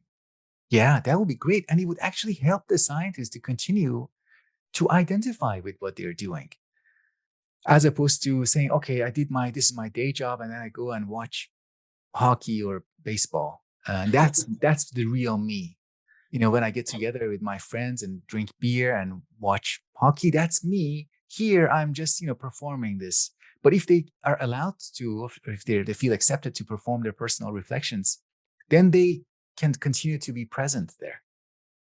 I think it's about the whole individual. It's about the whole spirit, and Yeah. and finding space for the whole. Like, again, I like the idea of spirit science. It's like you just, you, and this is the point I wanted to bring up because it's a theme. I had a conversation recently with, I don't know if you know Bruce Alderman. He's of the integral stage. He collaborates with Layman Pascal. No, no, not yet. But he's an interesting figure. I'm sure you'd really enjoy their work. But Bruce Alderman's a very interesting thinker. There'll be a conversation with him that comes out on my channel soon. Mhm. Um, but so he's a very generalist thinker. Like he's an integral, big picture, inspired by Ken Wilber. To give the long story short, um, but he has never been able to maintain a permanent academic job. Like Hmm. he's always jumped from teaching position to teaching position. And I like looked at his teaching history, and it's like he's teaching very interesting things in many different disciplines, but there's no space for the whole man. There's no space for the integral thinker. There's no space for the person who's thinking about spiritual practices one day and then economic consequences the next day. And but at the same time, I was talking to him about how if you're a very narrowly focused researcher who does research on the mating behavior of gibbons in Ethiopia, Yeah. then there's a job. There's yeah. But there's no space for the whole person, No. and a part of it, I don't think we should, again, it's a dialectic to me, is like, we shouldn't get rid of specialization, but we should also have a space for generalists. And like that was a big problem for me coming out of the doctorate, was just basically the university not knowing where to put you, because Mhm. you don't fit in any category. So how do we cultivate a space for generalist, which might be also put in dialogue with what you brought up about that specialist in Husserl. It's like, okay, we have a specialist in Husserl, but we should also have someone who's, concerned about the link between Mhm. Husserl and Peirce, right? Mhm. Mhm. Where do we find that space? Because that does genuinely, like, it is a genuine problem in some sense when you say, like, well, if I was to take Pierce seriously, it's going to take me a lot of time to take Pierce seriously, and Yeah. then to put him in line with Husserl, that's going to take some more time. Yeah. That's a great question. How to incorporate generalists and how to motivate that they are needed. The funny thing is when you talk to specialists, they always have this implicit assumption that their work is going to be read by generalists and that there will be a grand theory and they're going to have a big contribution in that grand theoretical project. But where is that generalist? They don't know. Of course, they are themselves. They may go on job committees that give people jobs, and they are going to give jobs to other specialists because they can be more productive. But it's funny that they have this faith in the presence, current or future presence of a generalist who will retroactively justify their work and give meaning to their work, because otherwise it would be absurd. Who are they? Why are they just drilling down in this hyper specialized area if there And is no future integration? but the link is so unthought that, like, I think how it's manifested is in this divide between the academic scientist and the pop scientist, like a Carl Sagan, where, like, and Carl Sagan was originally seen in some sense as like an enemy, or seen in some sense as a degrading academic astronomy and cosmology. Wow. But it's like, when he was originally doing the pop science stuff, but it's like, actually, that's the potential for, if we reflect more on that, that's the potential for a bridge. And instead of saying like Carl Sagan is just a pop scientist, instead maybe we could say he's a generalist thinker, and actually it would be worthwhile to have a few people in the university who could teach a course on, not just sort of like, let's say, the technical details of the strong nuclear force or something, Mhm. but to do a generalist picture of the cosmos, right? Like that, Mhm. basically that would be the direction of in whatever Mhm. And I think we can do work in like adding to the intensity of that motivation that we need it, that there is an absence here. There's an absence of generalist thinkers here. And that absence, if it becomes intense enough, people, universities spend a lot of money. The last institution that I was working at, the president of the university spent millions on buying MRI machines that nobody asked for. Nobody needed. Nobody needed those MRI machines, but he wanted to buy them, buy these shiny, and then of course later he had to hire some people who are neuroscientists be able to use for research, because he wanted to make the university a world class place, and that's the route he thought that's the way to go. But if he had thought instead that we need some generalist thinkers here, he felt the absence of the MRI machines, the brain imaging techniques. Like that's what we need. Like that's relates to your other question about the absence, the presence and absence interplay. That sometimes an absence can be very effective, and that's something that is very beautiful description in Being and Nothingness by Sartre, where he talks about being at a cafe waiting for his friend Pierre, and Pierre is late, and he's before he arrives, he's looking at it. Oh, I think he arrives at the cafe first, if I'm not wrong, and he sees the absence of Pierre in the coffee shop, and that he perceives that. That also connects to something that you get into in one of your papers, comparing neuroscience and psychoanalysis. That psychoanalysis is responsive or concerned with absences or lacks, whereas cognitive neuroscience is more based on what is present and describing positive descriptions. But it's Yeah. not, positive descriptions are not complete. Yeah, absolutely. And I love, and who doesn't, who can't relate to that example in Being and Nothingness of waiting Yeah, for Pierre? yeah. Like, and that's why it's such a good example, right? Because it's like something, and I guess that's the power of the existentialists, is that they really do take seriously, what it's like to wait at the coffee shop for your friend. Yeah. What is it like? What is it like to wait at the bus stop? That's some of the great things that come out of fiction, but also existentialism is, that paying attention to everyday life and see, and the fact that science, and this is something which I think many continental philosophers, I'm thinking about Derrida, with the emphasis on like science is biased towards presence, Mhm. right? Like this is again this, and I get that could connect back to our previous thought about this implicit naturalist background, right? Which is just taken for granted as present, and you just don't pay attention to absences. Like, and that the unity of presence and absences. This came up in the philosophy of lack dialogues, on like when we think about atomism, like if you think about atomism, usually that's the intellectual foundation for materialism. Mhm. But even if you study Democritus, is he was a materialist, but of atoms and the void.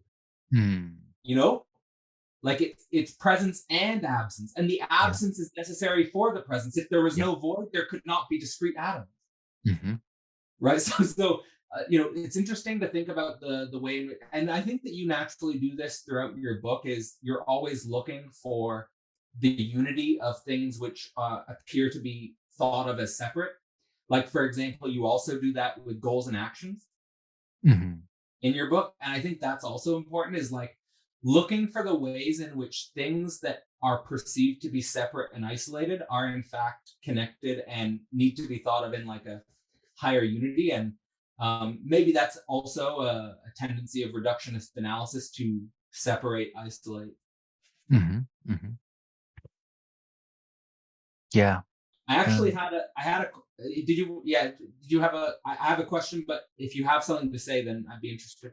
no, no, no. Please go ahead. My question would be, I like, in regards to this unity of goals and actions, is the way in which you think about both in relationship to the disruption or the interruption.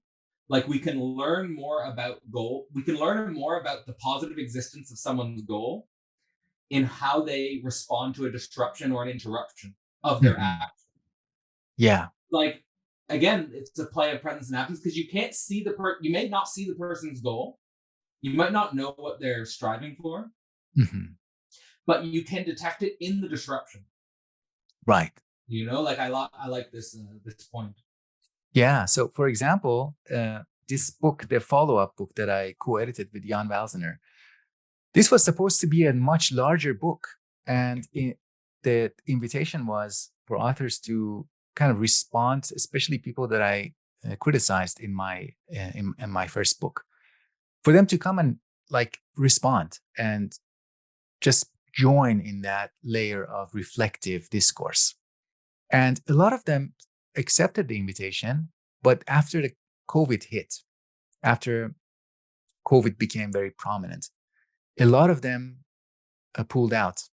and they said, "Oh, I can't do this anymore. I'm too stressed. My life has changed a lot." And so we can describe that as that goal of joining reflective science could not withstand the disruption of COVID because it was not internalized as much. Maybe it was not important enough, because if I have an important goal, it will persist. Sometimes goals are so important that I will keep pursuing them until I'm dead. And so that's the importance, the level of importance. You can tell when uh, you can judge how important a goal is, how stable it is, by looking at how vulnerable it is to interruption. Right. Like if you, for example, if you really love someone, Yeah. you can oftentimes, I mean, we could get into toxic relationships and stuff like that, but also if you're in a long-term relationship, there are going to be ups and downs, right? Like Yeah. every long-term relationship goes through the storm, every long-term relationship goes through disruption, oftentimes unanticipated, oftentimes unpredicted, Yeah. Yeah. but you can tell sort of the commitment. Yeah. Yeah. I think that brings us to sort of the way you wind down the book and end the book with that the chapter on reflective science. And I'm very, as you probably know, at the in the preface of systems and subjects, I Hmm. basically am saying, it's a call for reflective science. Basically, Hmm. it's its own approach um, to emphasizing the importance of reflexivity and on the level of the subject, on the level of the scientists themselves. And I Hmm. appreciate that about your work, is that you know what do you think is at stake in reflective science? Even maybe what did you learn from the people who did take up the call for this 2022 book? Hmm. Yeah. The reflective science, it, the way you formulate it is much better, because you really have this.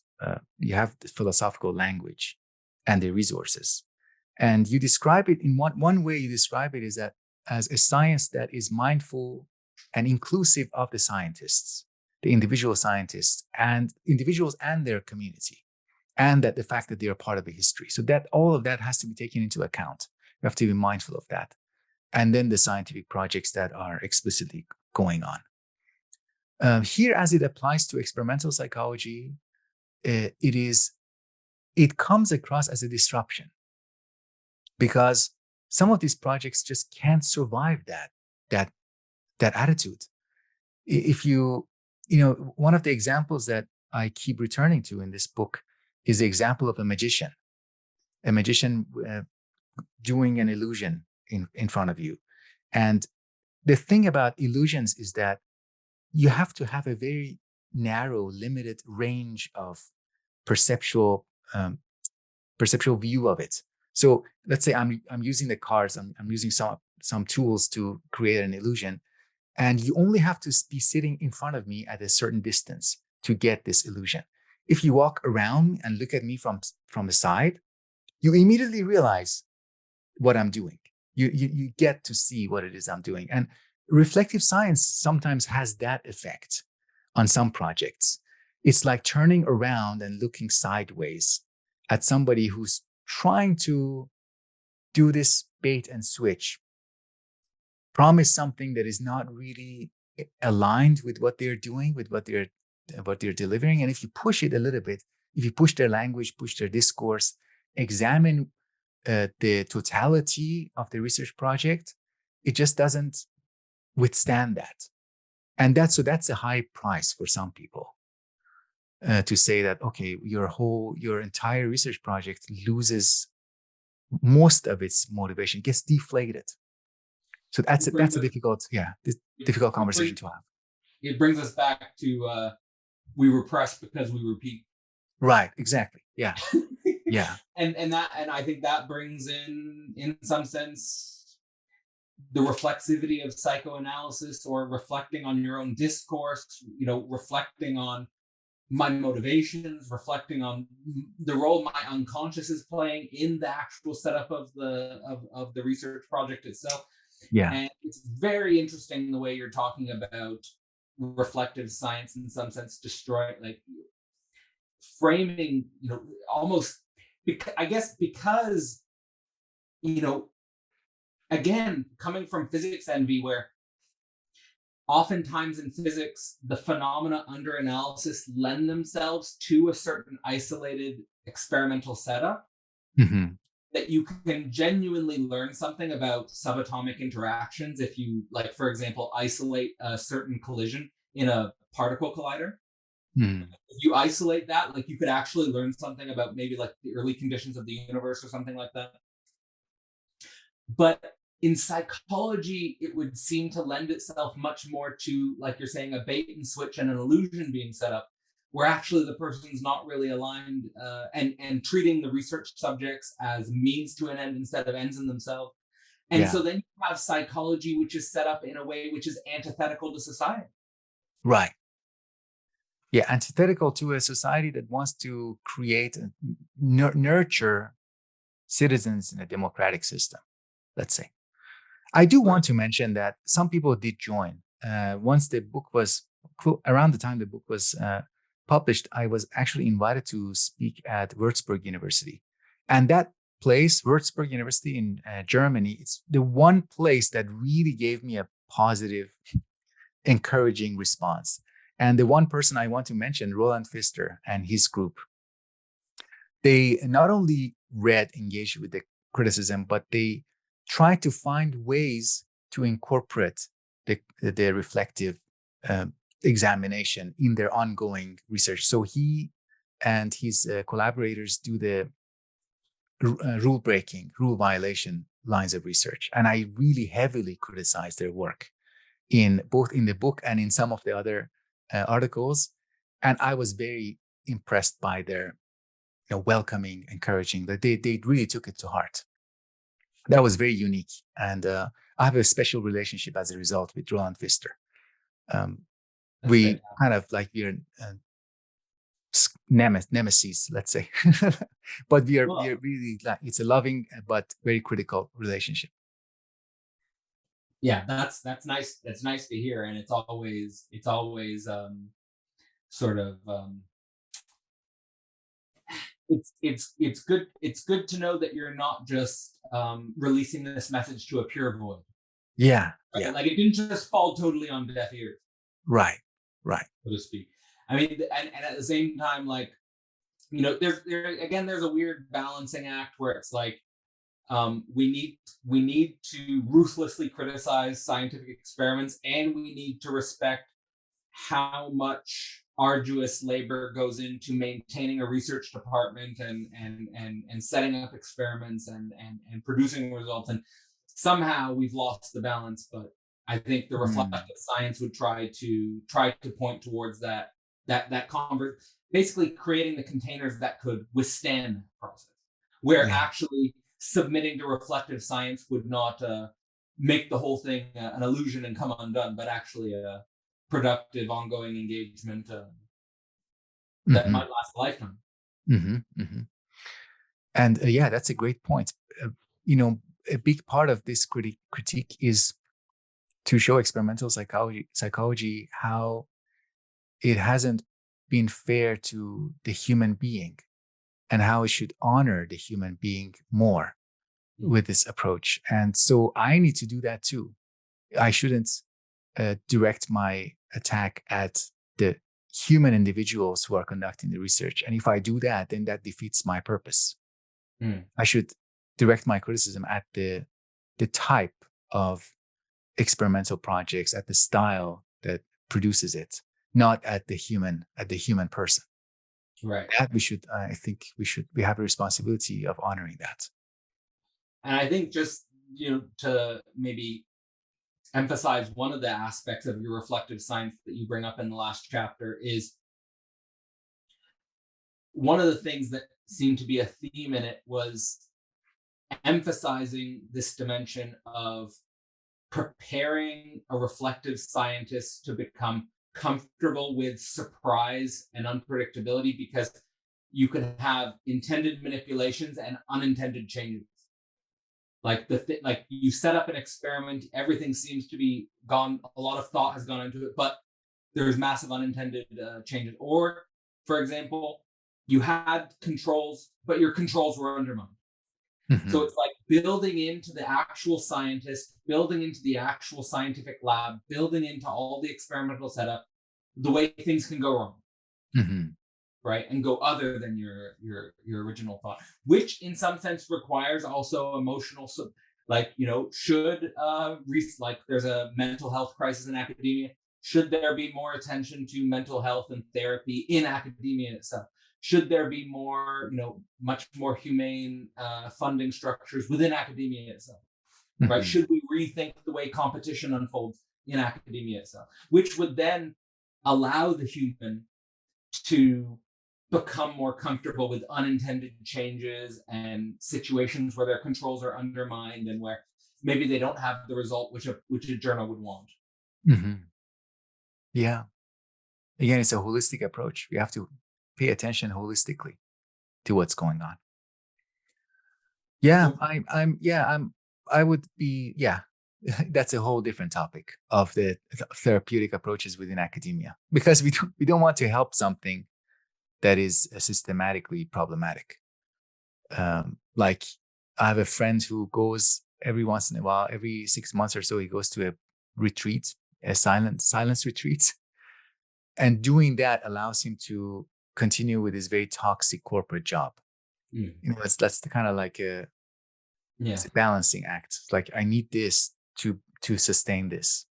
Yeah, we don't want that, but we want the good version of it, and the yeah, good that's version very is true. possible. Yeah, it is Yeah, possible. yeah. I feel for your friend in that situation. So Davood, where are we now with reflective science? Where do you think your work has brought you, and what do you hope for the future? And then we'll wind down. Yeah, that's a great question. Um, Because I so really the support this thing idea is, of reflective science. I think it's super yeah. important. So the thing is, the fact about my uh, career, so-called career, is that this type of work will never repeat. Uh, I think in my life, that's done. Maybe some people will continue it. Um, maybe not. We will see. Time will tell. But for me, uh, a bunch of reasons came together and catalyzed my decision to quit academia, quit my tenure track position. And that was 2 years ago. Since in the past 2 years since I made that decision, I've been going through a very interesting series of encounters with workplaces, with types of work, types of jobs, while kind of regarding myself as this YouTuber, um, YouTube scholar. I don't know if that's a valid category or not, but the future, as I see it, is completely open. I don't know what will happen. I'm still interested in that intersection between psychology and philosophy, phenomenology. What would, again, as I said to you, what is the new definition of research? What is the new definition of scholarship? I'm finding it as I go. And I don't have, um, I mean, I I've tempered optimism. Um, I don't have like big visions of this is my 5 year plan, this is my 10 year plan. Maybe I will never do anything as important. I think this book is important for that discipline, not for the people who are outside. It's not probably not as important, but for people who are concerned with experimental psychology, it's an important work, I think. And maybe I will not do something like this again. That's fine. I'm fine with that. Life itself is interesting enough. And again, Cadell, thank you so much for this conversation. It's really amazing to get this space and reflect with a like-minded person, very inspiring, intelligent, somebody that I admire a lot about these issues that I also care deeply about. So thank you again. It's been And a pleasure. Sorry, finish. Go ahead. and thanks to people who stayed, for the one or two other people who stayed until now. Well, I say just you know that I think the whole process of reflective science is what was it? It was a really nice surprise to stumble upon your work and the direction you take it in your work, because in many ways there's many similar concerns that emerged in my path as well. Mm, Um, and I also like the idea of the way you're thinking about research now, which helps me think about what I was talking about earlier with teaching and research and balancing teaching and research. And actually, there could be a way of reframing the research which is happening, which I don't see as research now, mhm, but which could be thought of in some sense as research. I think that's very helpful. And I also like, just winding down here, just the idea that um, you're going to find out what's going to happen as you go. It's a very mhm, open-ended approach, and I think that there is a lot of opportunity in these digital spaces for the future of education, but at the same time, a lot of thinking that needs to happen. So let's let's do our best to open that loop between repetition and repression, I suppose. okay, great. Sounds good. All right. Well, for everyone who's still with us, Davood's work will be linked in the description. That's a link to his 2019 book, his 2022 book, which is his, as he said, a follow up to that. There'll also be links to his YouTube channel and his reading group. So get in touch with Davood if you're interested in that. And any final point or any final thought you'd like to share with the viewers before we go off? No, no, I will check the comments if there's anything that the viewers like to know, like to ask. I'll try my best to be responsive to that. And thanks again, Kadel. Sure. Thanks, Davood. And for everyone else, have a great evening.